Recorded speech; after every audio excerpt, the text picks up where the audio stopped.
Formula ఈ కేసులో కేటీఆర్ చుట్టూ ఉచ్చు బిగుసుకుంటుందా? నిధుల దుర్వినియోగంపై ఏసీబీ దగ్గర పక్కా ఆధారాలు ఉన్నాయా? అరెస్టుకు కేటీఆర్ మానసికంగా సంసిద్ధమైపోయారా? అందుకే ఆయన మేకపోతు గాంభీర్యం ప్రదర్శిస్తున్నారా? రేవంత్ సర్కార్పై బురద జల్లడం ద్వారా కేసు నుంచి అందరి దృష్టి మరల్చే ప్రయత్నం చేస్తున్నారా అంటే అవుననే సమాధానమే వినిపిస్తుంది.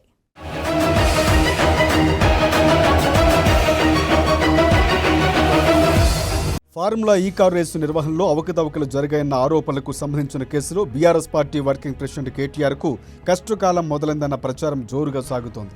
ఈ కేసులో A1గా ఉన్న కేటీఆర్ ఈ నేపథ్యంలో తాజాగా ఆయన్ను మరోసారి ఏసీబీ విచారించింది. ఈ సందర్భంగా లోపలికి వెళ్లేటప్పుడు ఆ తర్వాత బయటికి వచ్చేటప్పుడు ఆయన హావభావాలు చూస్తే చాలా తేడాగా స్పష్టంగా కనిపిస్తోంది. లోపలికి వెళ్లేటప్పుడు ఉత్సాహంగా కనిపించిన కేటీఆర్ బయటకు వచ్చేటప్పుడు కొంత నిరుత్సాహంగా కనిపించారు. ముఖ కవళికల ద్వారా ఆయనలో కాన్ఫిడెన్స్ తగ్గినట్లు స్పష్టమైపోయింది. ఏసీబీ అధికారులు ఆయన 8 గంటల పాటు సుదీర్ఘంగా ప్రశ్నించినట్లు తెలుస్తోంది. విచారణలో సుమారుగా 60 ప్రశ్నలు కేటీఆర్పై సంధించినట్లు సమాచారం.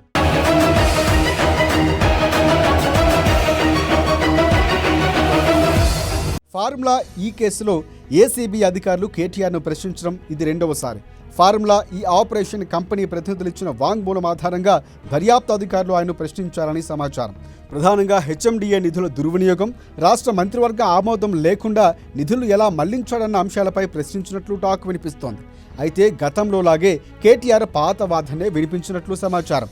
హెచ్ఎండిఏ నిధులు FEO సంస్థకు నిబంధనల ప్రకారమే పంపించామని, ఈ వ్యవహారంలో తాను వ్యక్తిగతంగా ఎలాంటి లబ్ధి పొందలేదని సమాధానం చెప్పినట్లు తెలుస్తోంది. అగ్రిమెంట్ల వ్యవహారమంతా అధికారులే చూసుకున్నారని, స్పాన్సర్లు చివరి నిమిషంలో వెనక్కి తగ్గడంతో హెచ్ఎండిఏ నిధులతో ఫీజు చెల్లించాల్సి వచ్చిందని కేటీఆర్ వివరించినట్లు టాక్. మొత్తంగా 8 గంటలు కార్నర్ చేస్తూ అప్రతిహాతంగా ప్రశ్నల పరంపర కొనసాగించినట్లు చెబుతున్నారు. నిజనిజాలు రాబట్టేలా పక్కాగా ఈ విచారణ జరుగుందని కూడా టాక్ వినిపిస్తోంది.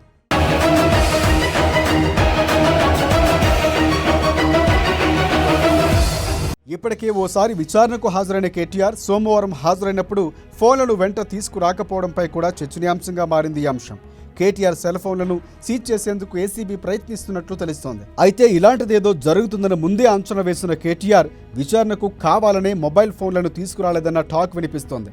తన దగ్గర ఫోన్ లేదని కేటీఆర్ చెప్పారట. అయినా అధికారులు ఆయన్ను వదలలేదని తెలుస్తోంది.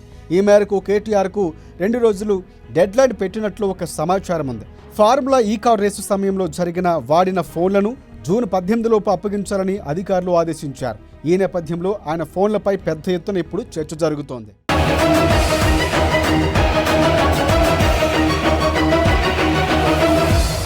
ఏసీబీ అధికారుల ఆదేశాల నేపథ్యంలో ఫోన్లను కేటీఆర్ సమర్పిస్తారా లేదా అన్నది ఇప్పుడు చర్చనీయాంశంగా మారింది. ఆ ఫోన్లు ఏసీబీ చేతికి వస్తే ఇక అసలు గుట్టు బయటపడే అవకాశాలు ఉన్నాయి. దీంతో ఫోన్లలోని సమాచారం ఏసీబీకి చిక్కకుండా ఏమైనా ప్రయత్నాలు జరుగుతున్నాయా అన్న అనుమానాలు కూడా కలుగుతున్నాయి. కానీ అలాంటివి ఏమైనా జరిగితే చిక్కుల్లో పడేది కేటీఆర్ఏ అన్న ప్రచారం కూడా జరుగుతుంది. ఎందుకంటే ఆ ఫోన్లోని సమాచారాన్ని తొలగించే ప్రయత్నం చేస్తే ఏసీబీ ఈజీగా గుర్తించే అవకాశాలు ఉన్నాయి. ఆ స్థాయి టెక్నాలజీ ఇప్పుడు ఏసీబీ అధికారుల దగ్గర ఉందని సమాచారం. ఈ నేపథ్యంలో ఫోన్లను కేటీఆర్ సమర్పిస్తారా, ఒకవేళ ఫోన్లను ఇస్తే పరిస్థితి ఏంటన్న చర్చ ఇప్పుడు జోరందుకుంది.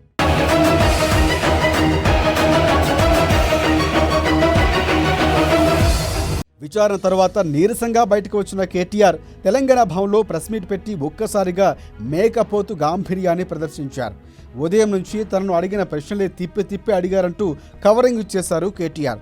అసలు ఈ కేసులో అవినీతి ఎక్కడ ఉందంటూ తానే తిరిగి ఏసీబీ అధికారులను ప్రశ్నించినట్లు బిల్డప్ ఇచ్చారు. తనను జైల్లో పెట్టి ఆనందం పొందాలని చూస్తున్నారని, ఓ 15 రోజులు జైలుకు వెళితే రెస్ట్ తీసుకుంటారని కూడా సెటైర్ వేశారు. అంతేకాదు 100 కేసులు పెట్టినా జైల్లో పెట్టినా భయపడేదే లేదంటూ లేని గాంభీర్యాన్ని ప్రదర్శించే ప్రయత్నం చేశారు కేటీఆర్. ప్రభుత్వ పరంగా విధానపరమైన నిర్ణయం తీసుకొని మరి కొంత డబ్బులు చెల్లించినాం. ఒక్క రూపాయి కాదు కదా, ఒక పైసా కూడా అవినీతి జరగలేదు. ఈడికెళ్ళి పైస పోయింది, అక్కడ ఉన్నది, ఇలా అవినీతి ఎక్కడ ఉంది అని అవినీతి నిరోధక శాఖ అధికారులను అడిగినాం. సమాధానం లేదు. బెబ్బే ఏంది అంటే ఫైల్ ఇటు పోయిందా, ఇటుకెళ్ళి పోయిందా, నువ్వు కుడి చేపులకి వెళ్ళిచ్చినావో పైసలు, ఎడమ జేబులోకి వెళ్ళిచ్చినావో పైసలు అని చెప్పి పనికిమాలిన ప్రశ్నలు తప్ప, చిట్టినాయుడు రాసిచ్చి పంపిన ప్రశ్నలు తప్ప ఏమీ లేదు విషయం.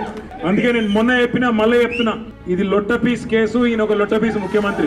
సాడిస్టులు ఉంటారు చూడు కొంతమంది, నాకు దక్కంది ఎవరికి దక్కద్దు అన్నట్టు, నాకు జరిగింది నీకు కూడా జరగాలన్నట్టు ఆయన ఎట్టి పరిస్థితిలో కొన్ని రోజులు జైల్లో పెడదామన్నది ఆయన షోక్.